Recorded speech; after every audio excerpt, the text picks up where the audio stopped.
अर्गान तुका सुमयान जेजू होगळाप तुका सुमयान जेजू मोगाच्या भाव भयणीनो आज हांवें तुमच्या लागीं वांटून घेवची बसवणी जावन आसा इजाया प्रवादेचो बूक 54:17 आयजाया 54:17 तुजे विरोध वापरूंक केल्लें खंयचेंच हत्यार सुफळ जावचें ना. तुका गुन्यांवकार करता ती हर एक जीब फटकिरी म्हूण तूं रुजू करतली. हें सर्वेस्पराच्या सेवकाचें सुभाग. म्हजे वरवीं तांकां सडवण मेळटली म्हणटा सर्वेस्पर. म्हाका भाव भयणीनो जावं पुरो तुमकां रीण आसा, जावं पुरो कोर्ट केस आसा, जावं पुरो तुमी बंदडेंत आसात, बंदपसंत आसात, तर हें उतर काण घेया. कोंताच्या मोणये वयर हें उतर परत परत परत तुमी सांगा आनी उतराची सकत उतरांत हांव तुमकां मेळचे विशेश कुर्पा जोडून घेया. सांगता पळय उतर तुजे विरोध वापरूंक केल्लें खंयचेंच हत्यार सुफळ जावचें ना. आनी तुका गुन्यांवकार करता ती हर एक जीब फटकिरी म्हूण तूं रुजू करतली.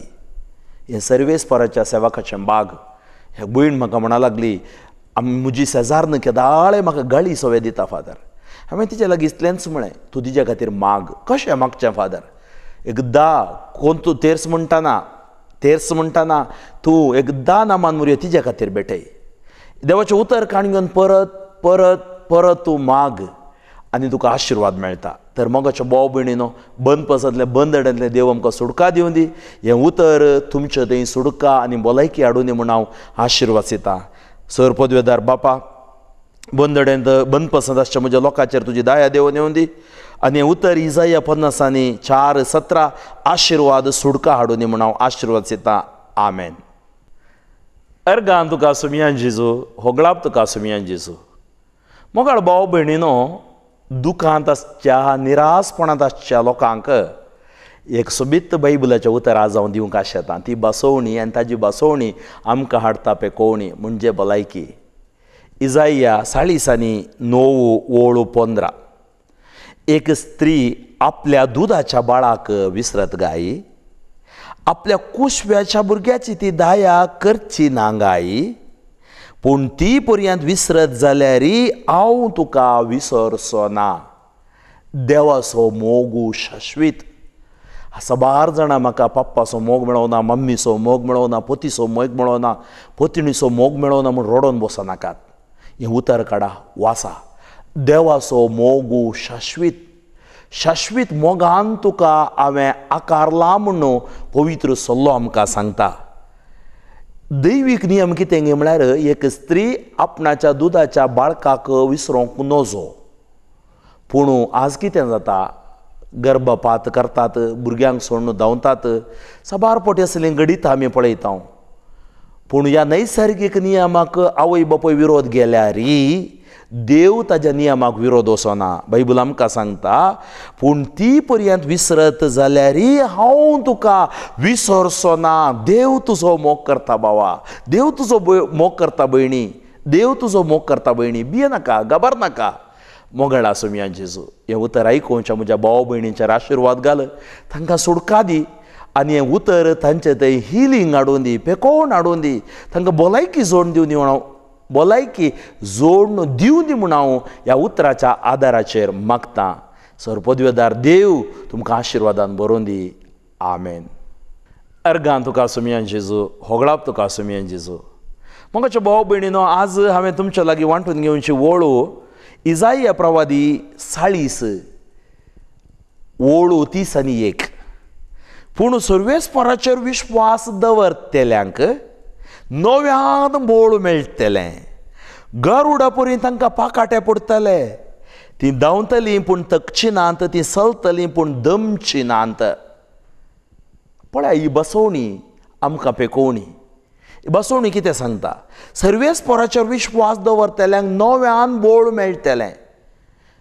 देव आमकां बोळ दिता. देव म्हजें कोटें, देव म्हजें बोळ, देव म्हजें तारण, देव म्हजे पक्षक आसल्यार म्हजे विरोध रावता कोण?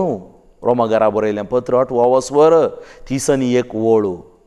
पयलें जुवांवचें पत्र 14 वळ 4 सांगता आमच्या भितर असो सोमी ह्या संवसारा वरवीं आसच्या दुश्टाच्या वरवीं वर्तो जावन आसा. तर सर्वेस्पर आमच्या सांगात आसा, आमकां नव्यान बोळ मेळटा, पवित्र आत्म्याचें बोळ तो दिता. गरुडा परी आमकां पाकाटे पडटले.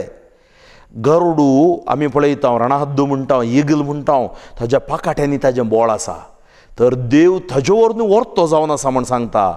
आमी धांवतले हांव पूण थकची नांव, चलतले हांव दमची नांव. तर भियेनाकात, देवाचें उतर काडा, वासा.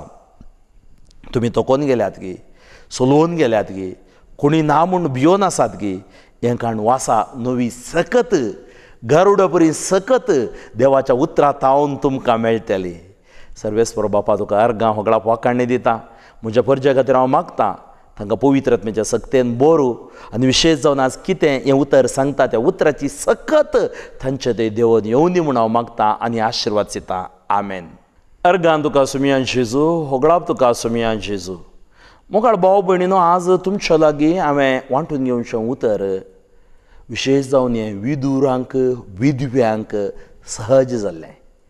देव तुमकां सांत्वन दिवन सांगता. कितें सांगता? 50:4 आवाजवर इजाया प्रवादी, ओळ 5. कित्याक तुजो रसनार तुजो पती, दळभरांचो सर्वेस्परो ताचें नांव, इस्रायलाचो पवित्र देव तुजो सोडवंदार, ताका सगळे पृथ्वेचो देव म्हणटात. वय आसा 12 जाणां रडोन आसात, जावं पुरो तरणाटी विधवी आसात, गोवाक ओगडावन घेतलां. ह्या विधूर आसात, बायलेक ओगडावन घेतलां. पाऊल आमकां सांगता, तरणाट्या विधव्यांक, ह्या विधुरांक कामाग्नीच्या कोट्या आशेक बुलनासतना जियोंक जाता जाल्यार जियेया, ना जाल्यार तुमी लग्न करून घेया, सूख ना. पूण मालगड्या विधुरांक, विधव्यांक सांगता, तुमी मागण्यांत वरें सावन तुमचो वेळ करसिया. आनी हें उतर कितें सांगता? कित्याक तुजो रसनार तुजो पती, देवान तुका रचला, तो तुज्या सांगात आसा. घाबरनाका, भियेनाका, कंगाल जायनाका. दळभरांचो सर्वेस्पर तुज्या सांगात आसा. इस्रायलाचो पवित्र देव तुजो सोडवंदार, ताका सगळे पृथ्वेचो देव म्हणटात.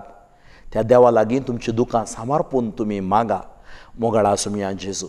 सर विधव्यां खातीर, विधुरां खातीर हांव मागतां. सांपूर आमचीच आवय विधव जावन आसा, बापय विधूर जावन आसा, तांच्या खातीर आमी मागया. ही ओळ आमकां कशी सहजगी म्हणून तुमी चिंतूं पुरो, पूण तुमी तुमच्या पप्पा एकसुर्याच्या मम्मी खातीर, ह्या तुमच्या कुटुंबाच्या खातीर ही ओळ सांगून तांच्या खातीर मागा. तांकां धैर्य देव दितलो. जेजू क्रिस्ताच्या नांवान तुमकां भलायकी मेळोवन दी, पेकोण मेळोवन दी, आशिर्वाद मेळोवन दी. सर अनकरांत हांव, टेन्शनांत हांव सुटका दिवन दी. धैर्याचो आत्मो तुमच्या थंय देवन येवन दी. Praise the lord. जेजूच्या नांवान हांव मागतां. आमेन. अर्गां तुका सुमयान जेजू, होगळाप तुका सुमयान जेजू. मोगाळ भाव भयणीनो, इजाया प्रवादी 50:5 ओळू 8 आमकां सांगता, म्हजी चिंतना तुमची चिंतना न्हय, म्हजो वांटो तुमचो वांटो न्हय. जितले मळब पृथ्वेतावन वयर आसा, तितल्यो म्हजो वांटो तुमच्या वांटां वयर आसात.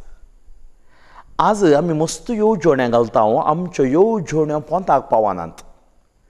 सबार फावटी आमी आमचो वांटो धरून येता आनी त्या वाटांनी आमकां यशस्वी मेळना. तर यशस्वी मेळ्ळा जाय जाल्यार, आशिर्वाद मेळ्ळा जाय जाल्यार आमी हें उतर नियाळी जाय आनी आमी तें परत परत तें उतर सांगा जाय. म्हजी चिंतपां तुमची चिंतना न्हय. देव आमच्या विशयान बरें चिंता. देव आमकां बरें दिता. देव तो बरो. God is good all the time. आनी त्या बऱ्या देवा थंय बरेंपणू आमच्या विशयान ताका कळीत आसा. आमी कितें करी जाय? We have to submit. आमी आमकांच ताका भेटोवन दी जाय. म्हजो वांटो तुमचो वांटो न्हय. आमच्यो 1000 वांटो आसूं पुरो, 1000 राटावळी आसूं पुरो, पूण आमी मागण्यांत देवाचें उतर वाचतना ताचो वांटो तो आमकां कळीत करता आनी सांगता, जितले मळब पृथ्वेतावन वयर आसा, तितल्यो म्हजो वांटो तुमच्या वांटां वयर आसात. तर मोगाच्या भाव भयणीनो, आज चिंतपां तशेंच तुमची चिंतना वांटो जेजूक समर्पण दिया. जेजू आमची वाट जावन आसा. मोगळा सुमया जेजू. सर परजे खातीर आज हांव मागतां. सबार जाणांक तांची चिंतना देवा तावन पयस व्हरतात, आड वाटेन चलतात. तरी ही ओळू तांकां आशिर्वाद हाडून दी. तांची चिंतना सारक्या वाटेन हाडून दी. तांचो वांटो तुज्या वाट्यातय सारकी करून घेवन दीत. आनी तूं तांकां उगडपें कर सुमया तुजें सत. जेजू क्रिस्ताच्या नांवान हांव तुमकां यशस्वी मागतां, भलायकी मागतां, आशिर्वाद मागतां. आमेन. अर्गान तुका सुमया जेजू. मोगाळ भाव भयणीनो, इजाया 50:5 ही 2 वळी आमी आज नियाळ्या, 10 आनी 11. कित्याक जशें पावस आनी बर्फ मळबातावन पडटात आनी ओंप्याक बी दिवंकू आनी जेवतल्याक जेवण दिवंकू, भूंय भिजयतात ती सफळ करतात, तातूंत किर्लोंक लायतात आनी हें केल्ल्या शिवाय फाटीं वचनात, तशें म्हज्या तोंडांतलें भायर सरता तें उतर निर्फळ जावन म्हजेशी फाटीं येना. भगार म्हजी कुशी पाळटा आनी जें कितें करूंक हांवें ताका धाडिल्लें तें सगळें करता. मोगाच्या भाव भयणीनो, ह्या दिसांनी हांव उतर दितें आसां. ह्या उतराची सकत ह्या उतरान आमकां कळटा. देव सांगता म्हज्या तोंडांतलें भायर सरता तें उतर. आमी देवाची बसवणी वाचतना, बायबल वाचतना तें उतर निर्फळ जावन फाटीं येना.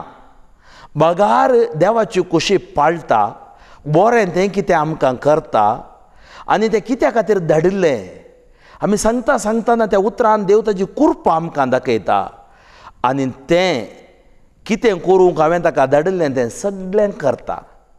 तर देवाचें उतर आमी नियाळतना, देवाच्या उतराची सकत आमी समजतना, त्या उतरांत आमकां जैत आसा, त्या उतरांत आमकां आशिर्वाद आसा, त्या उतरांत आमकां पेकोण आसा, त्या उतरांत आमकां बेसांव आसा.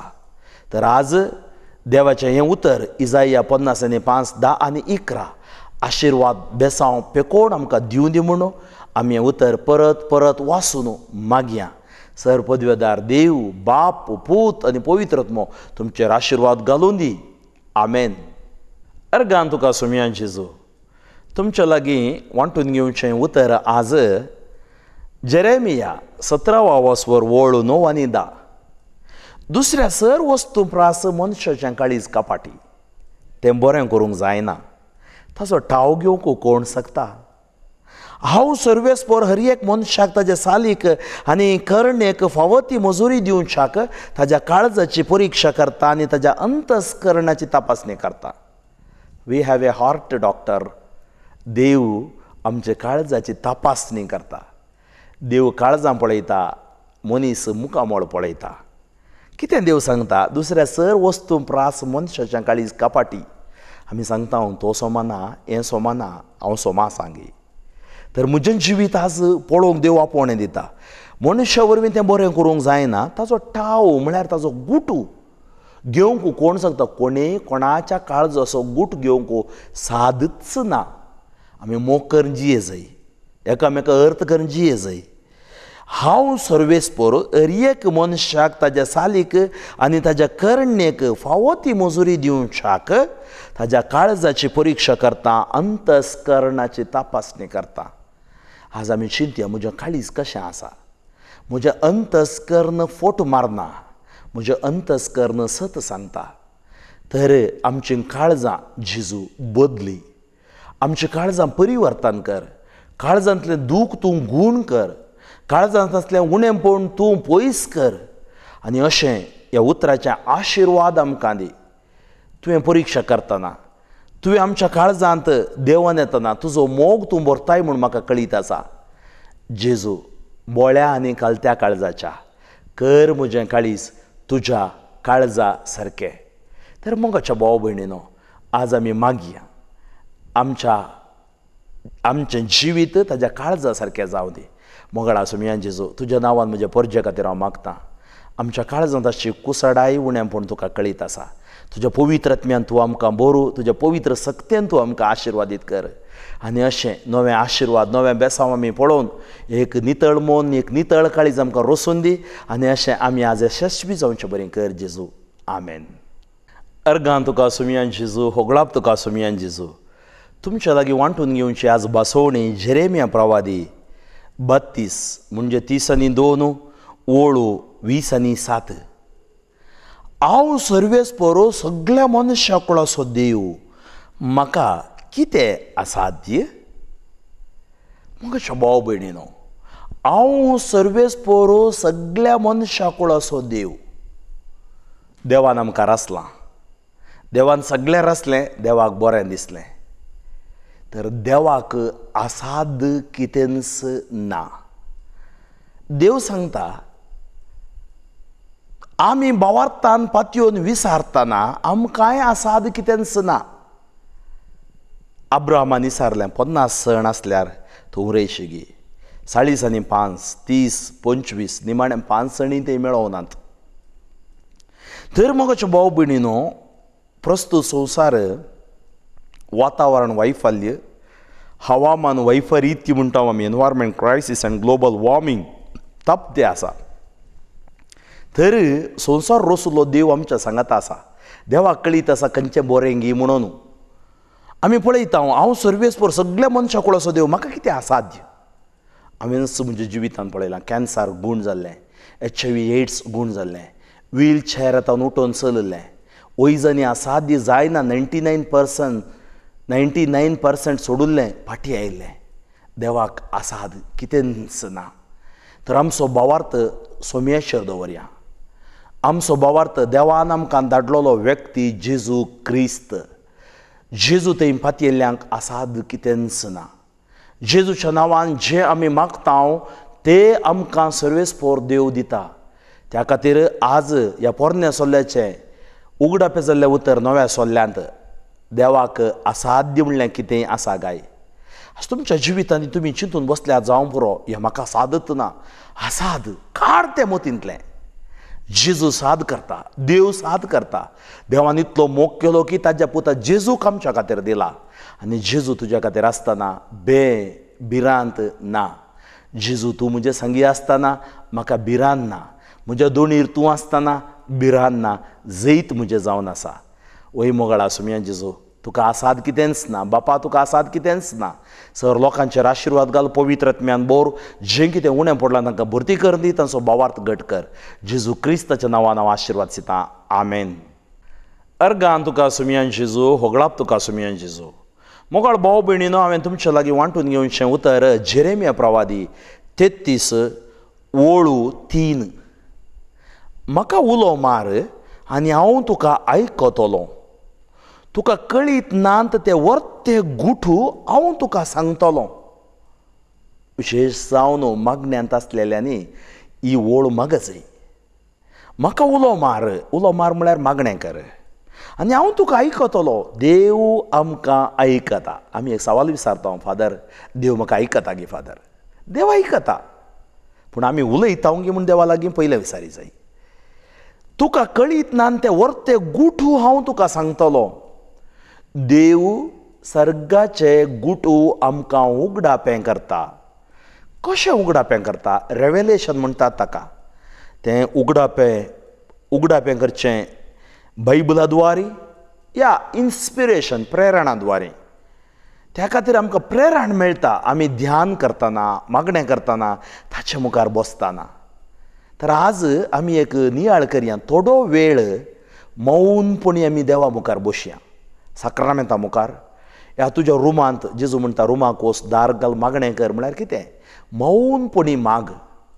तेर्स वाटा तेर्स करन सुपरफास्ट एक्सप्रेस रैला बरी धांवचें न्ही. तें तेर्स ध्यान करन म्हणू, नामान मुरये ध्यान करन म्हणू. आनी मिसाच्या बलिदानांत एक उतर तुजी मोत खंय गुंडाय नाका. देवाचें उतर वाचतना, मागणें करतना, तशेंच तूं इगर्जेंत आसतना मोबायल स्विच ऑफ कर, काळजाचें स्विच ऑन कर.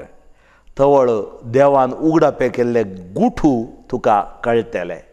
आनी त्याच खातीर हें उतर सांगता, म्हाका उलो मार आनी हांव तुका आयकतलों. तुका कळीत ना ते वर्ते गुठू हांव तुका सांगतलों. मोगळा सोम्या जेजू, बायबलांत वर्ते गुट आसात. 70 बूक आसात.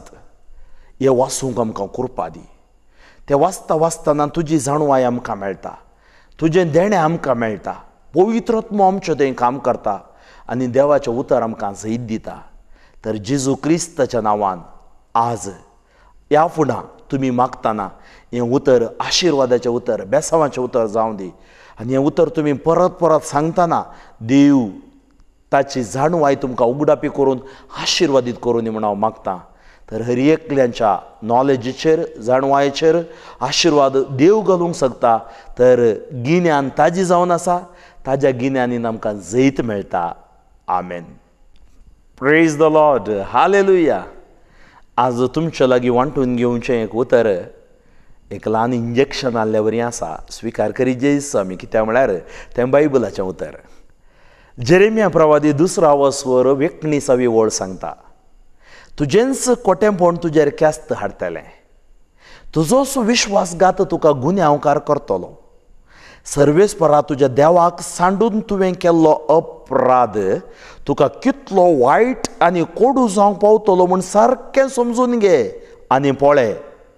उलयता तो दळबारोचो सर्वेस्पर.